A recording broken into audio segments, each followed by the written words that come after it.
And now, without further ado, I'd like to get the webinar starting by introducing our panelists. Joining me today is Samia Kirmani. She's a principal and co-leader of the training practice group at Jackson Lewis PC. And then my colleague here at EVERFI, Rob Bulow, who's Vice President of Prevention Education. He's an award-winning prevention educator and public health professional.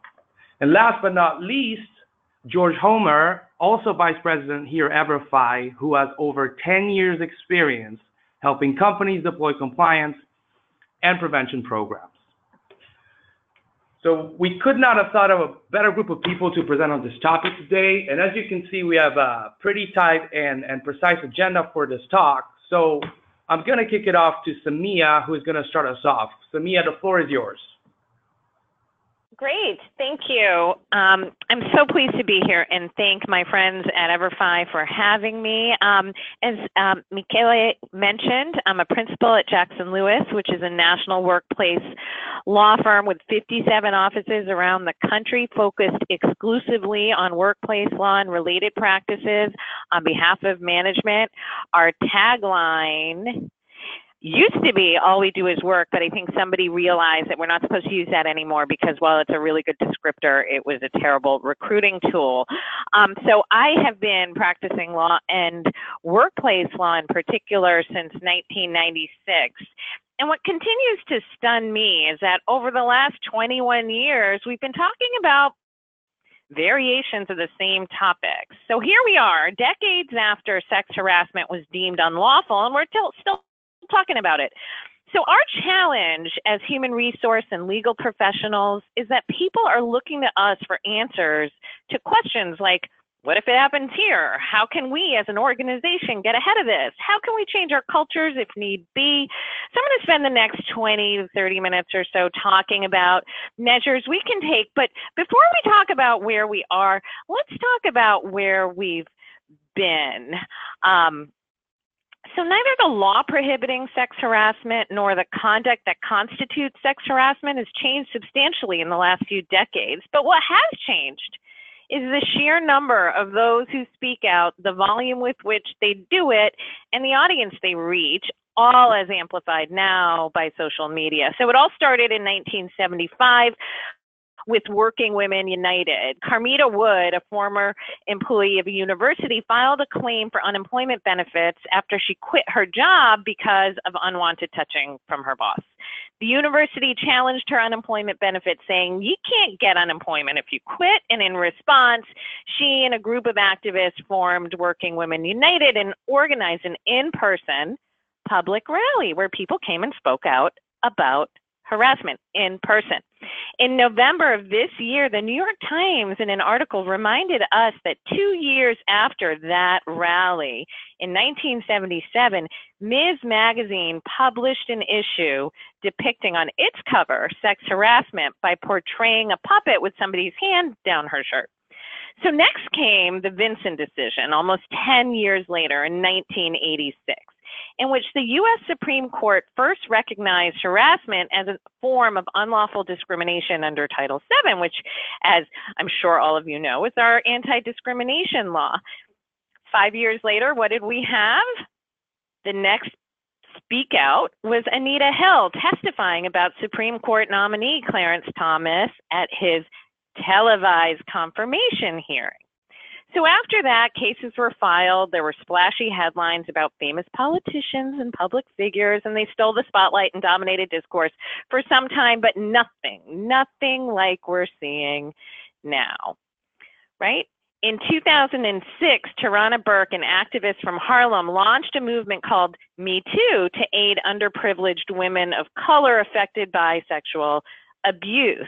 And it's that movement that we're seeing now as #MeToo. So just to recap, we've had an in-person rally, a magazine print circulation, televised testimony, and now we have #MeToo powered by social media. So what we've seen is a speak out evolution. The victims speaking out are getting louder and the audience is getting bigger.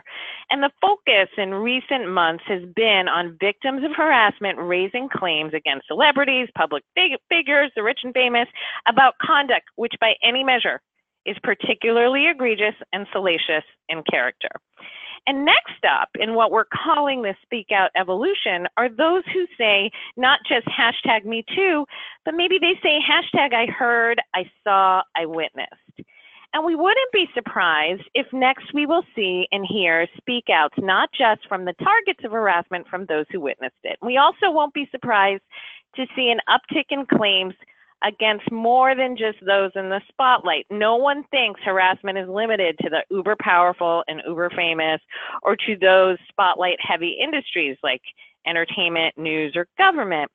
Rather, we can expect, and at least anecdotally, we've been seeing and hearing from attorneys in our firm an uptick in internal complaints generally from within their clients. We can also expect and have been seeing an uptick in internal complaints involving conduct more egregious than, just as egregious as, and that which is in fact far less egregious but still problematic. We're also anticipating an uptick in issues being raised, not just of sexual harassment, but in other forms of discriminatory or inappropriate conduct like race-based harassment, religion, etc. So we've got the Time's Up group with their legal defense funds with money towards funding victims' legal claims against harassers. So this is not going away, and it is momentous, and it all has to be dealt with, and it has to be dealt with in a way that's respectful to those who speak out and to a fair and due process, and in a way that doesn't result in a backlash with an unintended consequence of having people, women, ethnic, religious minorities, for example, excluded from workplaces, but in a way that's also fair to everybody involved. So what we're going to talk about now are some tools that employers can use to help them understand their workplaces and firm up their preventative practices. And while there's no one size fits all, each employer is different and each organization and industry is different, what we've tried to do is come up with a manageable set of tips, a toolkit, if you will, for you to consider. Right? And in fact, in 2016, the EEOC conducted a study on sex harassment and included within it a number of recommendations for employers, which we include and build on in our thoughts today. Note that the EEOC is expected to come out with revised guidelines. Stay tuned for updates in that.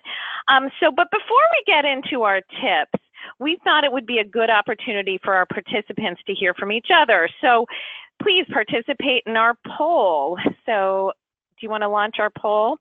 The question is, has your organization done anything differently in response to the Me Too movement?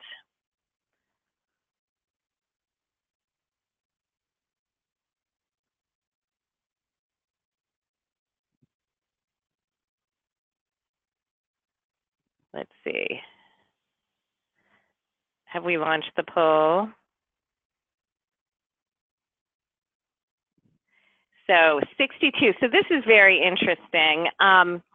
We did this presentation a couple of weeks ago, and we had almost similar results. 64% saying they haven't done anything differently. The next question I have is has your organization experienced an uptick in employees raising issues of harassment at work in the last 6 months? Let's see. I'm going to wait for people to respond. Yes, no, I don't know. Our group last week, again, we had about 400 HR and legal professionals saying they had not, or I don't know. So interesting. So I think it's too early to tell, but we have anecdotally from where we sit have seen an uptick in internal claims. Now that does not mean that there is an uptick in lawsuits and legal claims. We've seen an uptick in internal claims, and at least what we anticipate is this continuation in the media frenzy. So one thing I want to mention is that while the number of lawsuits or charges or claims may or may not increase, there is one potential result which is that the parties involved may not be able to achieve confidential settlements in the way they may have done before. Victims may be less interested in confidentiality than before, and even if they do enter the agreements, often they're not honored, and it may be that a witness or a third party who doesn't enter into a confidentiality agreement may dish about a situation. So in today's environment, with a country so divided, I think the only real certainty is the uncertainty in outcome. So before we get into our practical pointers, let's review very quickly the law, which is quite simple and hasn't changed very much, right? The application can be very subjective. So here are the most important precepts to keep in mind. There are two forms of unlawful sexual harassment. Quid pro quo is what we've been reading about lately.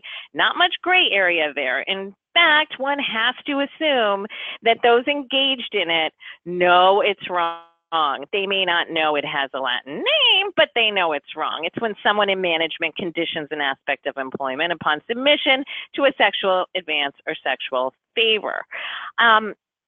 But what we've been dealing with mostly throughout our careers, and which is not going to go away, is the second form of unlawful harassment, which is the hostile work environment claim. And in order to prove a claim of a hostile work environment, someone has to prove all of the elements that are up on the screen. And the thing that's notable about them is that they're entirely subjective. What's welcome to one person may be totally unwelcome to the next, etc. And this is where the gray area lies. And what I fear is that all the focus on the sexy and salacious is overshadowing the fact that this gray area stuff is still a problem and is still out there. Next really important legal precept is that the standards for liability differ depending on who it is that's doing the harassing. So if it's a manager or supervisor, someone with the authority to make, influence, or recommend employment-related decisions, then there's strict liability, which is that the employer is on the hook even if the manager was fired the very next day. If, on the other hand, the perp, if you will, is someone who does not have the authority to make, influence, or recommend an employment-related decision, such as an individual contributor or a third party associated with the business, then the employer will be liable. And these are all, I'm speaking very generally. Obviously, there are state nuances and there are certain defenses, but generally the employer will be liable if the employer knew or should have known about the conduct and didn't do anything about it. And when I say employer knew, what I mean is if those who have the authority to make, influence, or recommend employment-related decisions know, then we're on notice. So we have to take care of situations when they arise. We have a duty to act. And what we've talked about is that an employer is required to take appropriate action to stop harassment in the workplace. And when is that duty to act triggered? Generally, employers, including all levels of management, human resources, compliance, would be well advised to understand that anytime somebody raises an issue of potential harassment to a manager, HR, compliance, legal, anytime somebody with the authority to make, influence, or recommend an employment action becomes aware of a set of facts or potential facts that could amount to harassment, we got to assume that that duty to act should be triggered to do something. Right? So one of the questions we've been getting a lot of lately is, what if it comes to HR or management's attention that someone posted #MeToo on Facebook? #MeToo, my boss is a jerk and I want to quit, I'm out. So our recommendation is now is not the time to bury our heads in the sand, but figure out a way to address this in a way that makes sense in your organization. So where does this all leave us? Let's not dwell on what may have gone wrong. Let's focus on what we can do next, because all of the above creates a perfect storm for employers in all industries. And so what we want to do is look at our compliance program with the following in mind: model, message, manage, and monitor our workplaces, right? So what do we mean by this? By model, what we mean is that it all starts at the top With great power comes great responsibility, said a very famous person, right? Our first M is to ensure that our leaders model the behavior that's expected of everybody else. Because when leaders do bad things, we know there is insta liability and insta consequences of the ilk we've been seeing and that we just talked about. But when leaders do bad things and don't model the behavior expected, then something else is also happening. It's that the message is being delivered that regardless of the policies on paper and the trainings conducted, regardless of what they say, what's being messaged is that there is no point in reporting toxic behavior because, to put it simply, not only is there not a zero tolerance policy, there's actually an it is totally tolerated reality. So when leaders know about bad conduct and don't do anything about it, the message is loud and clear that the conduct is tolerated. So we want to make sure that we do things to make sure our leaders understand this. And there are some institutional measures we can consider taking. So many organizations already do 360 reviews, but then they don't do anything about it. So one kind of low-hanging fruit is take a look at the 360 reviews we've already done and see if any issues are coming to light there. Consider revising executive employment agreements to include what would have been known as morality clauses. Put in consequences for violations, termination, bonus, equity, comp, money talks, right? Include parameters for indemnification. When is the company going to consider indemnifying somebody? When are they not going to do so? Consider requiring personal insurance coverage because your insurance policies are not likely to cover or may not cover really bad conduct. So that's something to consider, right? Model, really important. Next up is message. This means that employers must strengthen their messages regarding the conduct expected and the conduct that's prohibited, right? So strengthen your message means two things. One, make sure you have robust policies against harassment and discrimination and that you conduct training. So first, let's talk policy. Let's go back to our old human resources toolkit, which always starts with policy. Again, low-hanging fruit, an easy step to take in our messaging efforts. We want to review our policies for content. Policies should have complaint procedures with multiple avenues for complaint. Make clear what various reporting avenues are. They should always include the supervisors, human resources. Depending on your organizations, you can consider anonymous hotlines that can be accessed by the web and by phone. Policy should speak to the conduct expected and violations using examples, anti-retaliation provisions, and consider having policies that say perpetrators will be disciplined and those who fail to report also may be subject to disciplinary actions. And then policies should comply with state-specific mandates where applicable.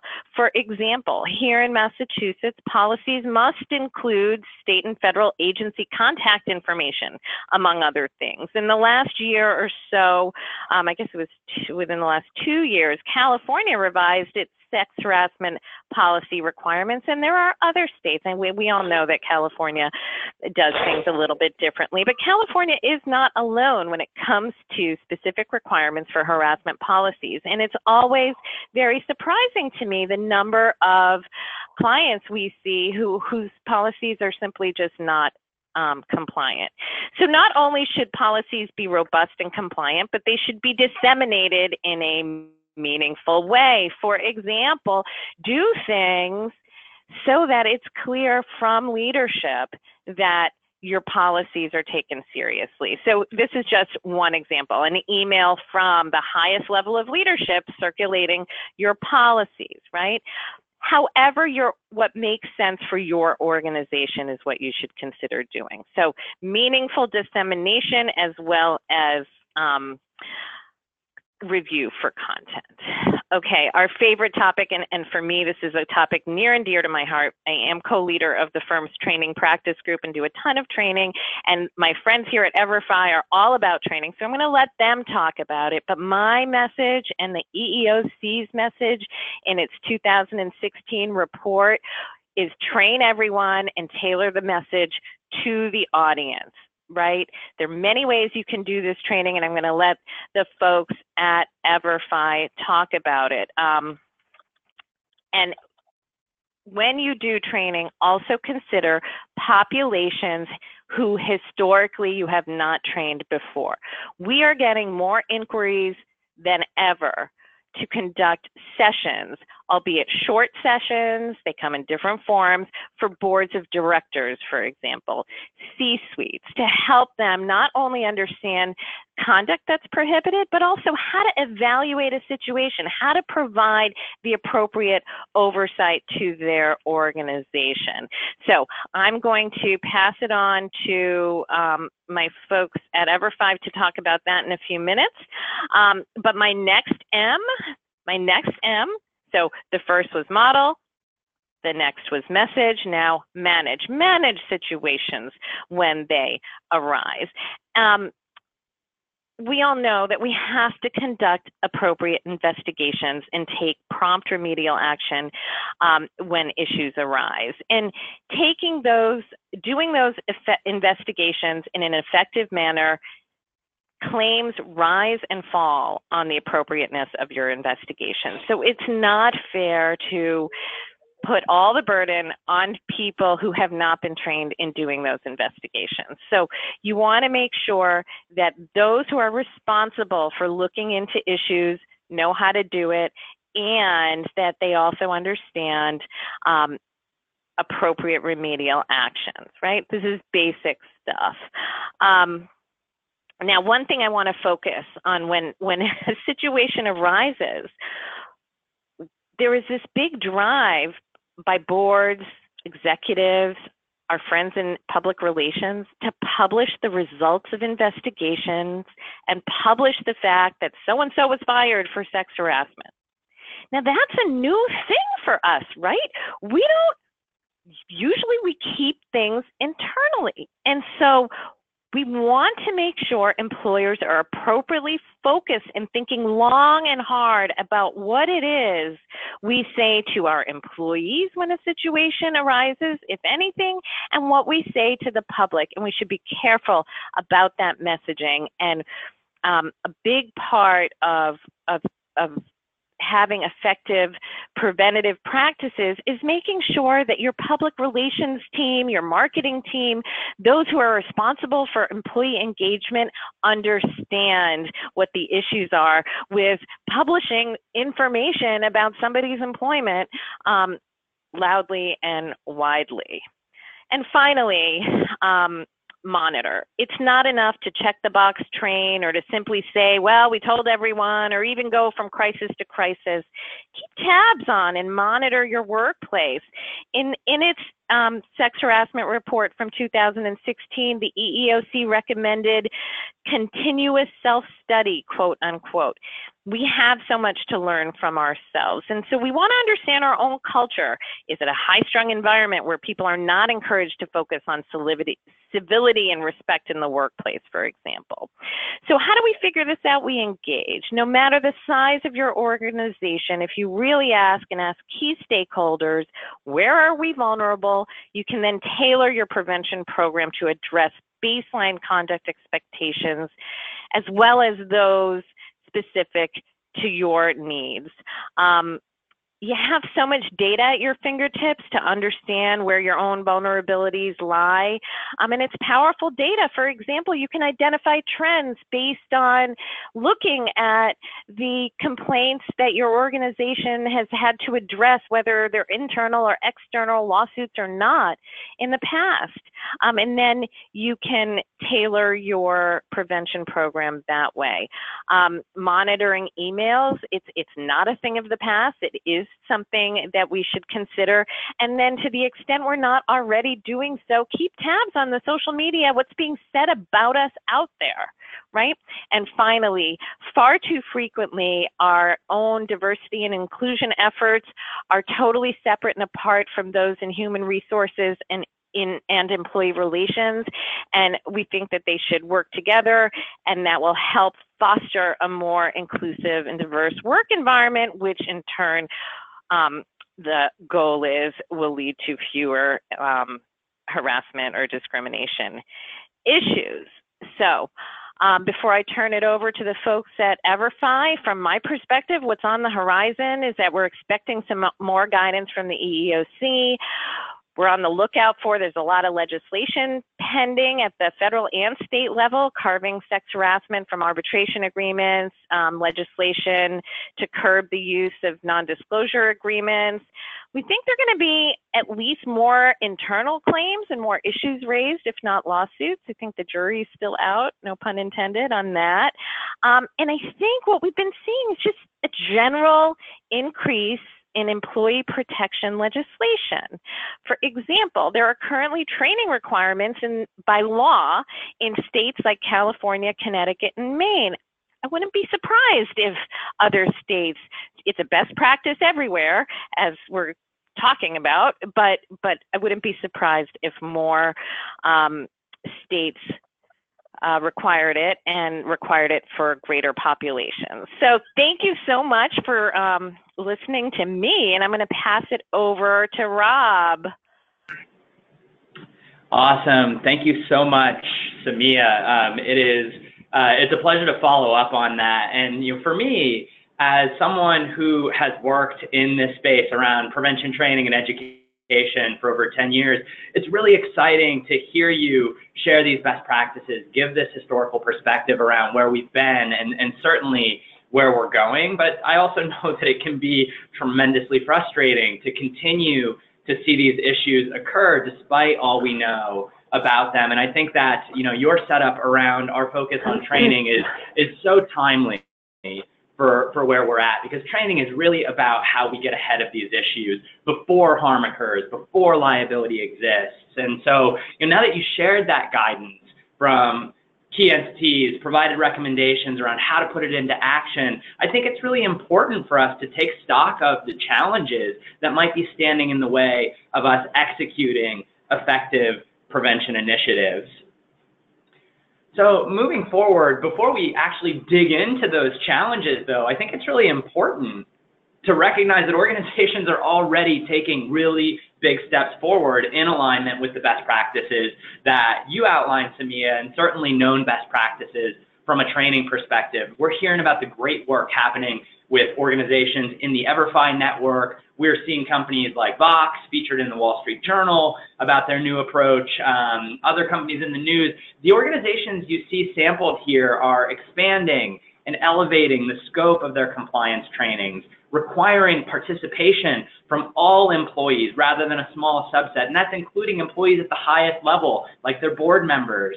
They're putting in place new policies around their expectations and procedures and ensuring that all new employees are getting harassment training as part of their onboarding process.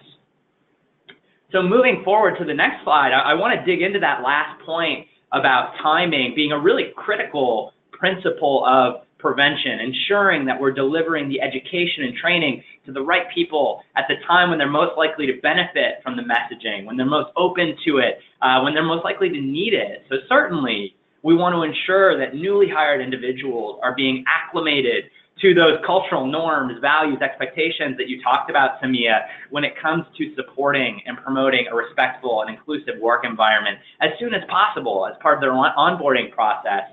But then we also want to ensure that newly promoted employees with supervisory responsibilities are getting the appropriate information that they need in order to be successful in their roles as well, and to delineate new or additional expectations.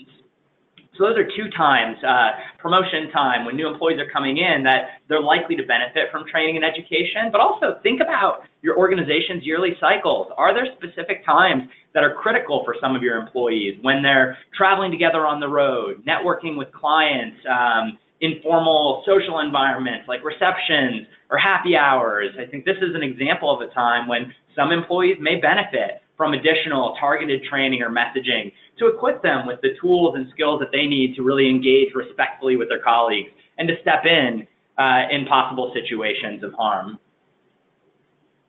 The last piece that I'll share before we go on is that you really want to articulate what you expect your audience to learn from the prevention efforts that you're implementing. And this seems pretty intuitive and fundamental, but in my experience, it's often missed in education or training efforts.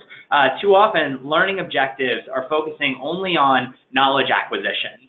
Did the learner understand this policy or that law? And indeed, those measures are important, but they're only one part of the picture, right? You should also be thinking about learning objectives that focus on increasing skills as well. And you want to absolutely consider how your prevention efforts are positively shifting attitudes, behaviors, and beliefs, these fundamental drivers of human behavior. Those key learning objectives are what's going to help us get to the broader goal of culture change within our organizations. All right, so we've talked a lot about frameworks and best practices, but that doesn't always get at how this looks when the rubber's actually hitting the road. So before we share the key things that we're hearing around challenges, we'd actually love to hear from you about the challenges that you anticipate being your biggest hurdles in improving or expanding your harassment prevention programs. And so as we launch this poll, I do want to share, this data that you're all providing is super helpful, certainly to us, and hopefully to all of you. There's over 550 people registered for this webinar. And so, getting this big picture perspective from so many diverse roles and institutions, organizations here is really powerful. So anticipated hurdles, would love to have everyone weigh in. Is it timeline, institutional buy-in, budget, expertise, technology? What are the things that you anticipate as hurdles or challenges in improving or expanding your harassment prevention program in 2018?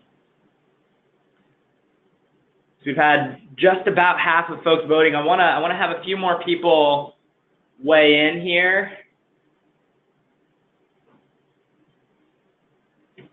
All right, a couple more people coming in. Thank you all. Okay, great. We'll go ahead and share the results here. And it's really interesting to see a combination of top challenges: timeline, institutional buy-in, budget, expertise, technology. So really those top three being what the runway looks like for us to be able to do this work in 2018, whether or not we've got the buy-in, the commitment from our institutions, our organizations, our senior leadership to be able to take this on in a meaningful way and in a timely manner, and absolutely budget. And I think that those are all really important challenges for us to think about. They're also challenges that can absolutely represent opportunities. For example, when we think about budget and the limited time and financial resources that we have, that's where things like data actually become particularly important for us, in that we want to make sure that every dollar and every minute that we're spending addressing these issues are being uniquely aligned with what our workforce actually needs. So thank you all so much for sharing those perspectives, and it's interesting to see how they align with the things that we're actually seeing as harassment training challenges. So as we're all at this point in time where we're doing more and better training to prevent sexual harassment and discrimination within our workforces, that means that we've got to dig into these challenges. And those things that you identified, the things outlined here, represent the focus areas that we have to consider in order to do our best work.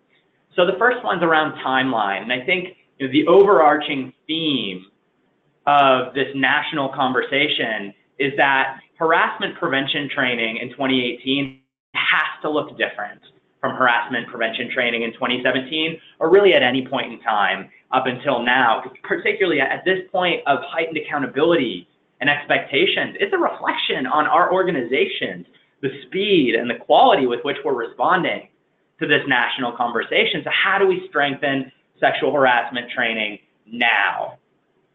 So of course, thinking about timeline, we all recognize that our runway and our resources are limited for changes, improvements, expansions to be 2018 initiatives. If we're currently using in-person trainings. Expanding that to every employee every year in a timely manner might not be feasible, particularly in the case of addressing new hires that we simply can't have wait around and not receive training until the next quarterly or monthly in-person session. It's so important that we're setting the tone right out of the gates that these issues matter, that they're going to be taken seriously, what we expect of our employees, and providing them the tools and the skills to address it.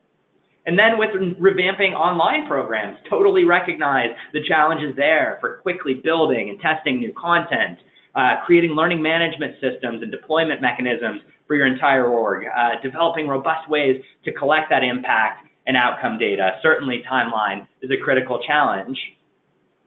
Moving forward to talk about content, I think one of the biggest critiques in following the news on this conversation of harassment training is that approaches currently in use aren't largely effective. And changing the culture around this issue means raising the bar around providing research-driven, evidence-based content.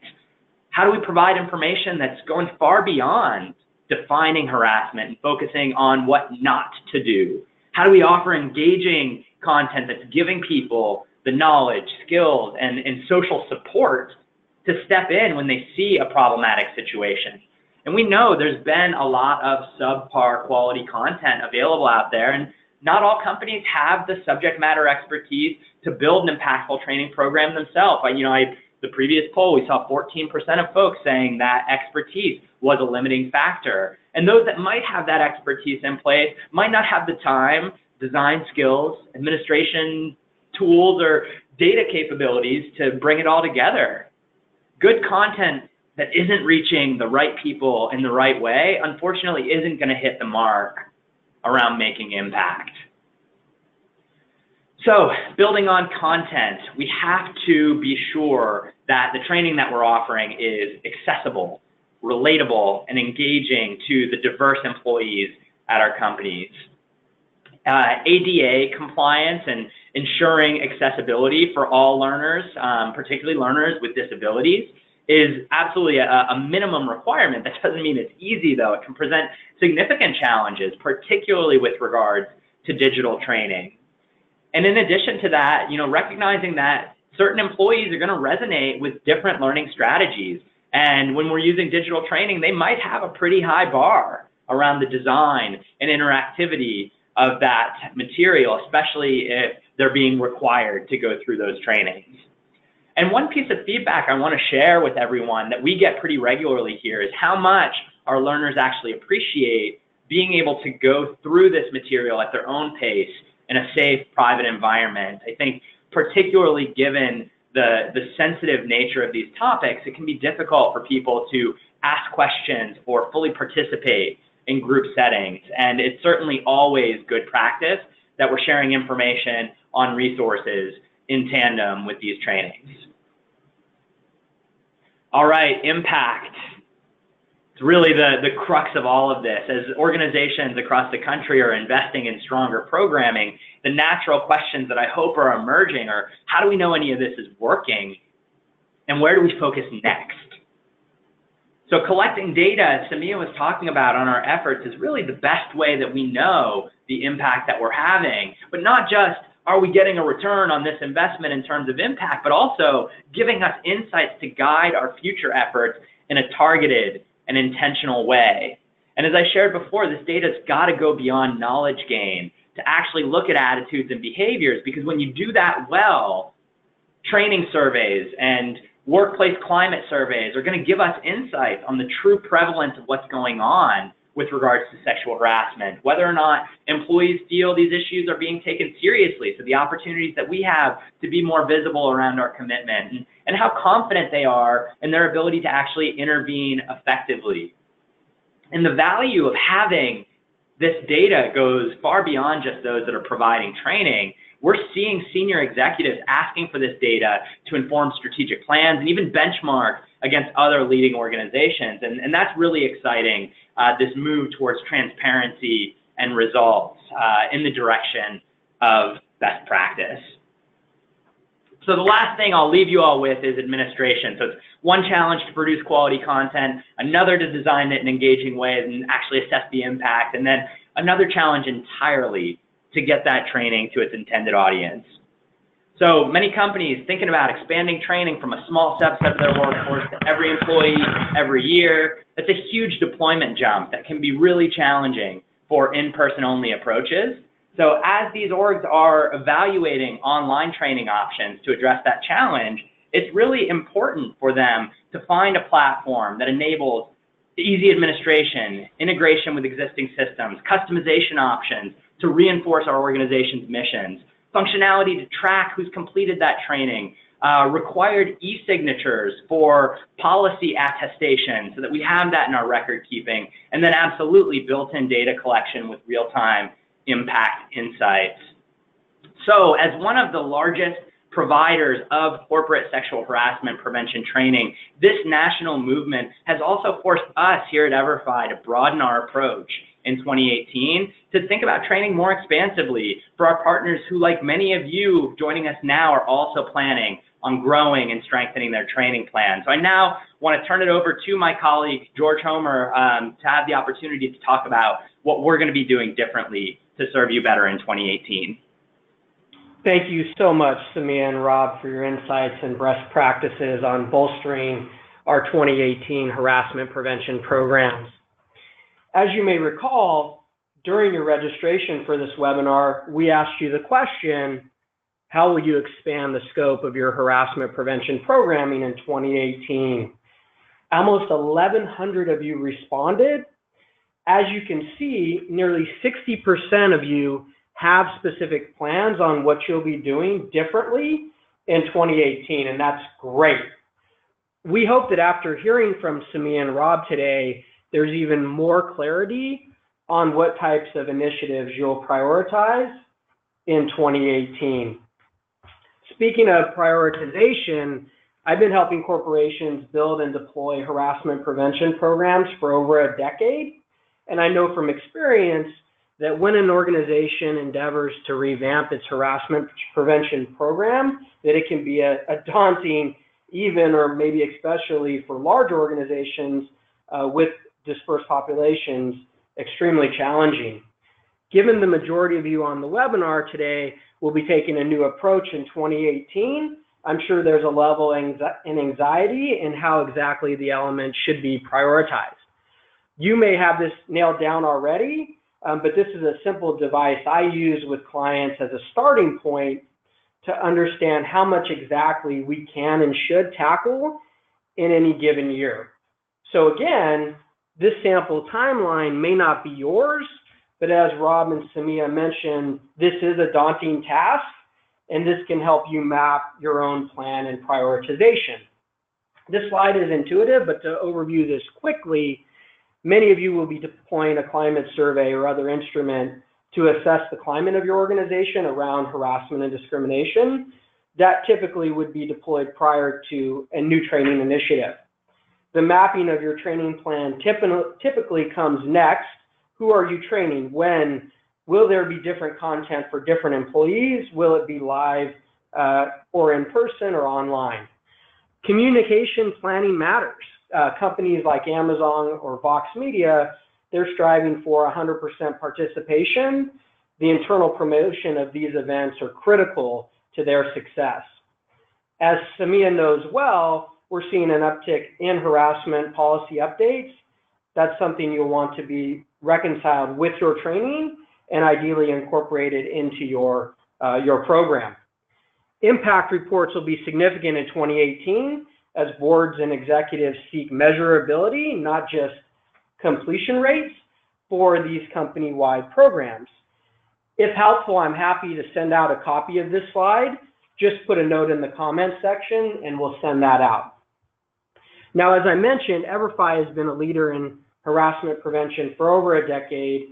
We currently work with over 3,000 organizations, but the Me Too movement also challenged EVERFI to expand our own thinking and approach in how we support our customers. To that end, we're launching 2 new solutions next week that our prevention and compliance teams have been working on for several months. A new bundle of courses designed to address annual ongoing training, and this is in addition to new courses for AB 1825 as well as Connecticut and Maine. We're also launching a climate survey tool and executive impact report. This isn't meant to be a product event, but I know many of you are clients or are otherwise interested in how we're addressing an expanded approach to harassment prevention. And so to talk a little bit about the new package, so we have the supervisor manager version for harassment prevention. We have the non-supervisor all employee version of harassment prevention. We have a diversity and inclusion course as well as managing bias, which, as Samia had mentioned, is at the intersectionality of harassment and discrimination prevention and is critically important. Many of you are already familiar with our multi-learning modality approach to training, and so this award-winning approach is consistent throughout our new harassment and inclusion package. Policy revisions are occurring, so the integration of that into courses is critical and available. Executive welcome letters as well to show tone from the top and increase participation, which Samia spoke to earlier. Again, we know there's heightened scrutiny around harassment prevention programs more than ever, so the ability to measure and assess in parallel with your larger prevention program is critical. Rob Bulow and team have been building assessment instruments and executive impact reports for over a decade, and we're thrilled to be launching this new service for harassment prevention. This will also be launching on February 1, and so the beta is now open. These impact reports will also provide the opportunity for anonymized benchmarking by industry, region, and size. This type of network influence is so important in moving the needle on change across the country, and we're thrilled to be launching this. So with that said, we'd like to ask for your thoughts one more time. Many of you indicated you have some training in place already and are looking to do more. We know how important addressing harassment and discrimination effectively is to the success of your workforce and your organization. We're the largest provider of sexual harassment prevention, and we think we've learned over the years on how to deploy and measure an effective population level program. What we've learned is worth sharing, so we welcome the opportunity to walk you through our new solution. So for the final polls here, it's really around how we can best support you in 2018. And so if you'd like to learn more about the content and technology of our harassment prevention and inclusion program, please select 1 in this poll. If you'd like to talk about impact and what it means to having assessments built into your prevention program to give you a level of insight and benchmarking, please select 2. If you feel good with what you have, but you'd like some additional resources from Rob and Samia and others, let us know by checking number 3, and we're happy to share those with you. We're always here to help. And if there's nothing you've heard here today that's of interest, that's okay too. If you could just check number 4, we want to keep our participation rate as high as possible in the polls so we know the message is being heard.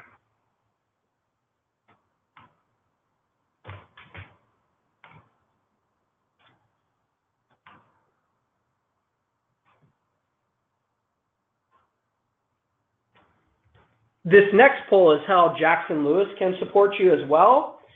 If you'd like to discuss in-person training support, please select 1. If you'd like to harassment policy support, please select 2. If you'd like employment law related support, please select 3. And if there's nothing that's needed, please select 4.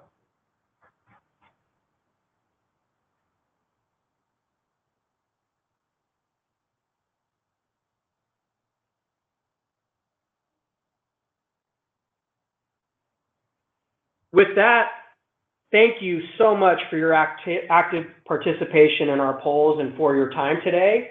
If you're registered, we'll be sure to share a recording of this webinar with you. If you've indicated interest in resources or learning more about this approach, someone from our teams will be reaching out to you shortly. Thanks again, everyone, for coming together on this important topic. Have a great day.